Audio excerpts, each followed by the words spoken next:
So that season was probably the best and the worst season yet so far. Um, I'll get into more why it was bad later on, but as far as why it's good, the when people get hurt, it actually seems like they're staying hurt. The battles, there's so much more battles. It's the story picked up so well. It's gotten so rich. I love the story. It's almost like Game of Thrones, but with like way more action. I love it. I love a lot of the acting in it. There's not much acting I don't like in it. Um, yeah, the story for this third season is basically the first two seasons. It was like Ragnar's rise to power, where this one is like he's trying to expand his power, but he's also trying to expand the Vikings. But then he kind of it's almost like he loses his way partway through the season, and it almost goes from like the rise to like the downfall of him. And it kind of left on a high note, and I'm curious where it's gonna go. I mean, spoilers about Ragnar's fate, but I'm pretty sure he's on his way out. Like he last I seen, he was on a boat bleeding to death and going into season four. I wanted to get this review done before I dived into season four because I didn't want to get any of season four in my head yet. I don't know.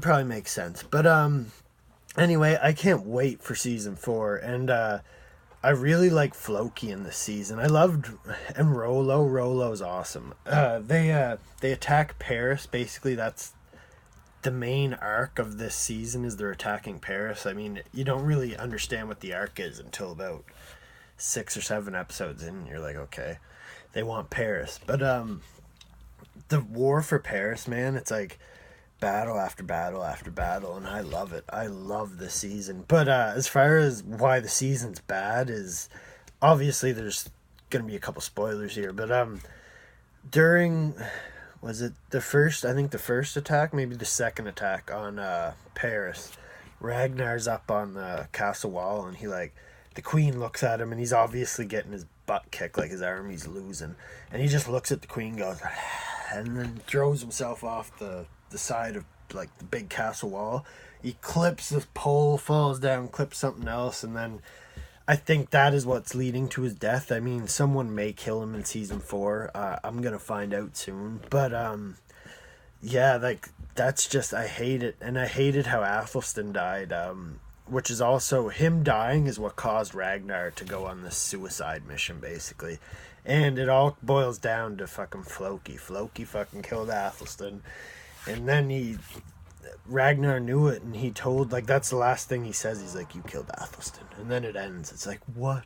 So what's gonna happen? Like, but overall, this season's 2 thumbs up again. This show's only getting better, and I only say that this season was bad because of Ragnar being messed up. He's my favorite character. I wanted him in the show longer, but it makes sense from a story. Like, and before I end this video, the way they finally got into Paris, man, Ragnar pretends to be dead and they take his coffin in and whatnot, and there's a whole bunch more to that, but I'm not spoiling it, but this has to be mentioned.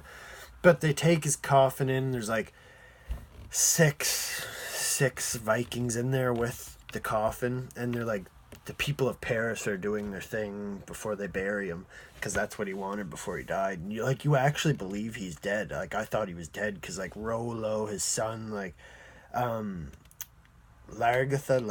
his ex-woman, they all go and like cry and break down by the coffin, so you think he's dead, and then the coffin just opens when he's in Paris and he grabs the queen with a knife and kind of gets away. And I think the only point of that was to see how to get into Paris, see what it's like in there. I don't know, but I can't wait to find out. In the fourth season, there's like 20 some episodes, I think, or close to 20.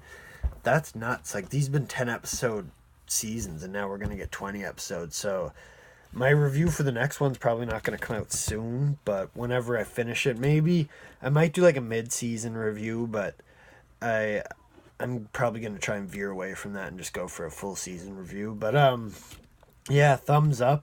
I give this season a strong, geez, I'll give it an A+. I love this season. This season was awesome. Let me know what you guys thought of it, and let me know what you guys think is going to happen in season 4, and don't spoil it on me if you've already seen it. I know they're airing season 5 now. I'm trying my hardest to get caught up, but what can you do, right? Anyways, take her easy, guys. I hope you enjoyed it.